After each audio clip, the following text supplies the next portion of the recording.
Onde nós estamos? Nós já chegamos? Não, ainda não chegamos. Fomos forçados a pousar porque tivemos pouca energia no motor em virtude da contaminação do fluido de combustão do motor de propulsão. E estas são as impurezas que bloquearam o tubo de alimentação. Vamos dar uma olhada lá fora para ver aonde estamos.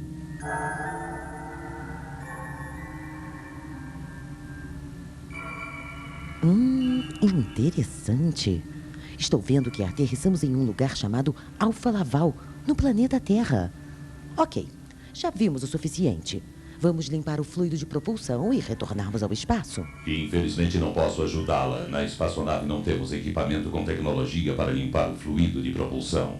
Que tecnologia é essa? Eu não sei nada sobre isso. Como ela funciona? Não fique irritada, eu irei responder todas as suas perguntas. Então me diga, como iremos retirar as impurezas do fluido de combustão?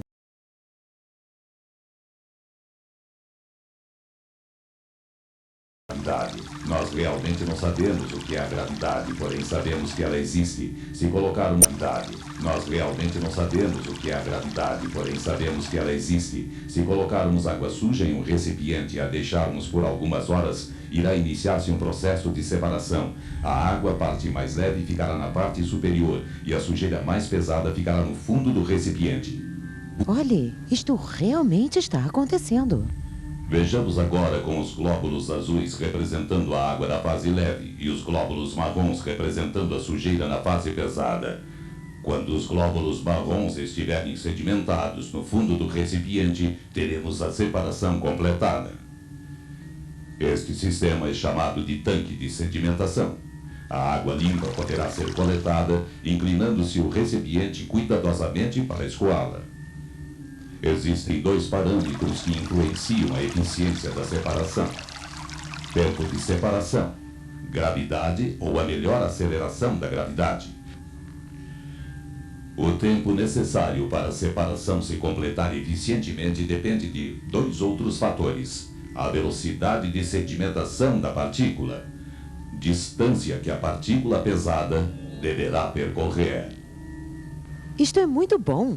Com estes fatores, poderemos acelerar o processo. Correto. Para obter a separação rapidamente, teremos que reduzir a distância que a partícula deverá percorrer, mas teremos que ter um tanque menos profundo. Desta forma? Sim, porém devemos manter o mesmo volume. O que devemos fazer? Podemos fazer um tanque mais comprido? Sim, agora teremos uma entrada, uma saída e então um processo contínuo. Em outras palavras, temos na entrada líquido impuro e com o processo temos na saída a fase leve e no fundo do tanque a fase pesada. As partículas irão se movimentar em duas direções: na vertical para baixo devido à força da gravidade, na horizontal devido à velocidade do líquido. Se todos os dados estiverem corretamente dimensionados, todas as partículas pesadas depositarão no fundo do tanque e na saída dele teremos o líquido limpo.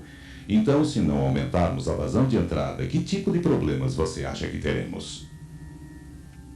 Eu não sei. Alguns sólidos não terão tempo de sedimentação no fundo do tanque e na saída. Teremos líquido sujo, ou seja, a fase leve e pesada. Então, como nós podemos aumentar a vazão sem ter esse tipo de problema? Nós podemos colocar chicanas. Com isto, estaremos reduzindo a distância de sedimentação e o tempo necessário para a partícula percorrer. O que você acha que devemos fazer para ter eficiência no processo? Colocar mais chicanas, uma perto da outra. O resultado será uma separação melhor e mais rápida também. Está certo, isto é o que ocorre. Muito bom, nós tivemos sorte de haver somente partículas no fluido de combustão. Se houvesse outro líquido, aí teríamos problemas. Não, não é verdade. Nós podemos usar a gravidade para separar dois líquidos immiscíveis com óleo e água. Neste tubo em U, a água fase pesada empurra o óleo fase leve. Se tentarmos separar o líquido em um tanque de sedimentação, o que você acha que teremos após algum tempo? Iremos observar que tem 3 camadas. Na parte superior, a camada de óleo. Na parte inferior, a camada de água. E entre as duas, uma terceira, onde não houve separação entre o óleo e a água. Exato. Nós chamamos de fase leve a camada de óleo. A camada intermediária de fase intermediária. A camada pesada de fase pesada. Agora, o que acontece se deixarmos por um tempo maior? A fase intermediária.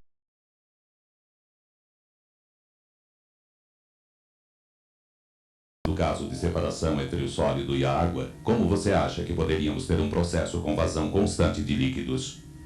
Se tivermos um tanque com uma entrada para alimentação contínua e duas saídas, sendo uma saída para a fase leve na parte superior e uma saída para a fase pesada na parte inferior.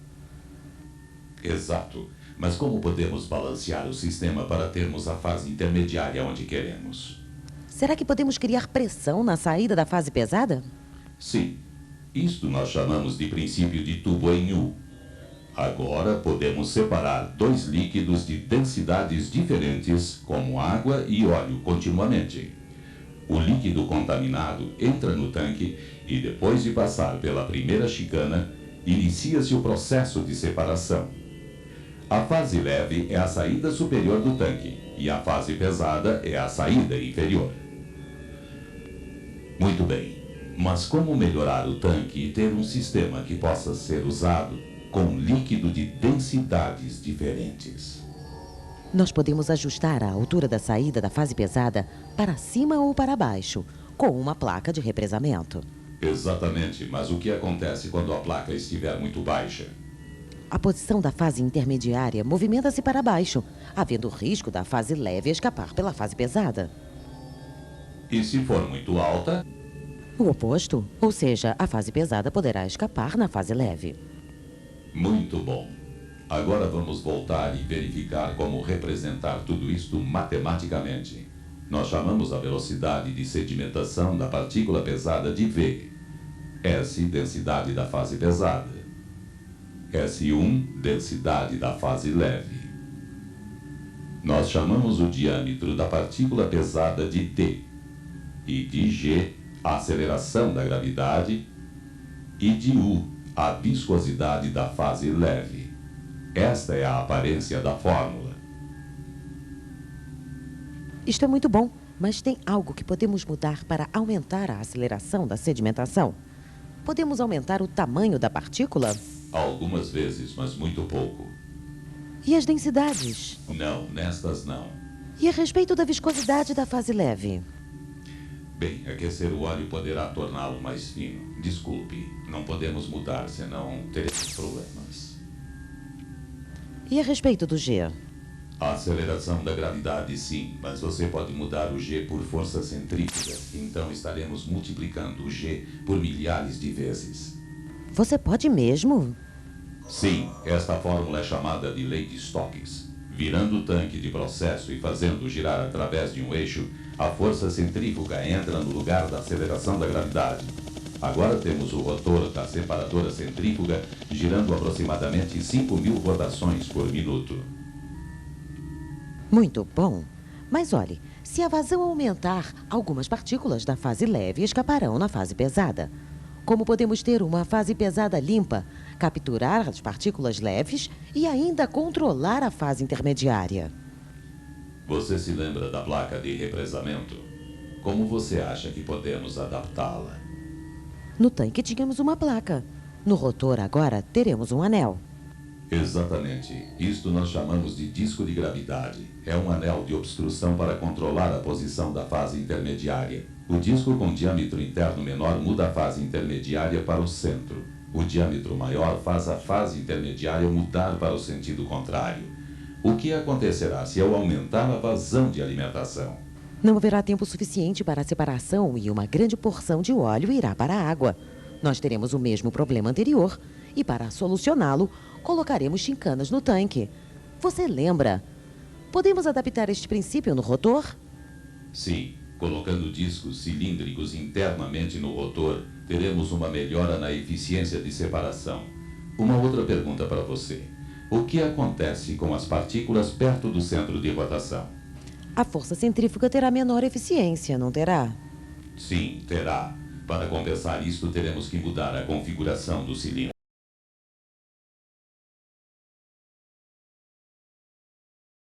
Temos teremos mais eficiência e criaremos um caminho para as partículas percorrerem. Sim, simples, mas uma ideia muito importante. Este é o conjunto de discos. A melhoria final é colocar furos nos discos na região da fase intermediária para aumentar a vazão. Resumindo, se nós utilizarmos o princípio da placa de represamento para o rotor, ou seja, usarmos o disco de gravidade, poderemos controlar a posição da fase intermediária. Usando as chicanas e fazendo-as ter configuração cônica, teremos o jogo de discos. Ele irá compensar a baixa força centrífuga perto do centro de rotação e com isso teremos a passagem do líquido mais fácil. Finalmente, tendo furo nos discos, teremos melhor performance. O rotor é a parte principal da centrífuga. Se nós pegarmos uma estrutura, um sistema de transmissão e uma tampa, teremos a separadora centrífuga. Então esta é a típica separadora centrífuga? Sim. Porém, existem 3 tipos de rotores disponíveis. Primeiro temos a separadora centrífuga com o rotor denominado rotor fechado, a centrífuga que estávamos falando. O rotor é de paredes rígidas, consequentemente não tem descargas. Esse tipo é o que retém os sólidos internamente, portanto, de tempo em tempo a máquina deverá separada, o rotor desmontado e retirar os sólidos internos manualmente. Este é o tipo básico de uma separadora centrífuga e é usado para líquidos contendo pouca porcentagem de sólidos, até 1%, indicados para produtos como líquidos explosivos, látex, borracha e sabão. O segundo rotor é denominado rotor com descarga automática, ou seja, limpeza automática. O lodo separado irá ficar na periferia, acumulado no espaço de sólidos e a descarga será pela força centrífuga. A cada intervalo, o fundo móvel desce por uma fração de segundos e através da janela do rotor o lodo é expelido da separadora. Este tipo de separadora centrífuga é denominada centrífuga PX. É usada quando temos alto teor de sólidos no líquido, até 10%, ou em processo que não requeira interrupção. É usada em fábrica de cerveja, vinho, óleo mineral, diesel, etc. O terceiro tipo de rotor é o de descarga contínua. Os sólidos são descarregados através de boquilhas na periferia do rotor. Estes sólidos normalmente são reutilizados e recirculados no processo de fabricação do produto. O líquido é o produto. Esse tipo de separadora centrífuga é usada em processos que têm alto teor de sólidos entre 10% e 25%, tais como fermento, álcool, amido, óleo de palma, etc. O quarto tipo é a centrífuga decanter, que é usada nos processos que têm até 40% de sólidos. Esta máquina difere da separadora centrífuga nos seguintes aspectos. O rotor gira na horizontal e não na vertical, como separadora centrífuga. Tem rosca transportadora no lugar de jogo de discos para transportar o lodo para fora do rotor. Por causa da alta capacidade de desidratar lodos, a centrífuga decanter é um equipamento largamente empregado onde se quiser ter a fase pesada do líquido separado com baixo teor de umidade, tais como polímero, desidratação de lodo, caulin e área química, etc. Ah, então temos 4 tipos de separadoras centrífugas. De rotor fechado, de descarga automática, com descarga contínua e centrífuga decanter, para processos de 1 até 40% de sólidos no líquido. Sim, esta é a tecnologia existente hoje na área de separadoras centrífugas e centrífugas decanter. Esta é a evolução tecnológica existente desde que, em 1878, Gustave de Laval inventou a separadora centrífuga. A separadora centrífuga é usada para purificação, clarificação, concentração, recuperação, desidratação em vários tipos de processos, tais como produtos alimentícios, químicos, óleo, farmacêutico, vinho, e também podemos encontrá-la em navios. Porém, a evolução da tecnologia é contínua e a Alfa Laval tem investido em novas tecnologias, procurando produzir equipamentos mais eficientes e mais econômicos. Muito bom! Podemos usar a separadora centrífuga para o fluido de propulsão da espaçonave? Podemos fazer agora? Claro que sim. Basta fazer alguns ajustes. Então por que não instalarmos uma separadora centrífuga? Desta forma, eliminamos este tipo de inconveniência. Claro, você está certa. Vamos escolher uma.